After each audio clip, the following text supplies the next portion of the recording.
اللہ انصاف اور احسان کرنے اور رشتہ داروں کو خرچ سے مدد دینے کا حکم دیتا ہے، اور بے حیائی اور نامعقول کاموں سے اور سرکشی سے منع کرتا ہے، اور تمہیں نصیحت کرتا ہے تاکہ تم یاد رکھو۔ اور جب اللہ سے عہد کرو تو اس کو پورا کرو،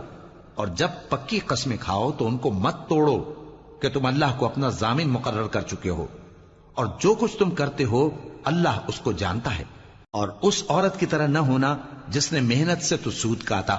پھر اس کو توڑ کر ٹکڑے ٹکڑے کر ڈالا، کہ تم اپنی قسموں کو آپس میں اس بات کا ذریعہ بنانے لگو کہ ایک گروہ دوسرے گروہ سے زیادہ غالب رہے۔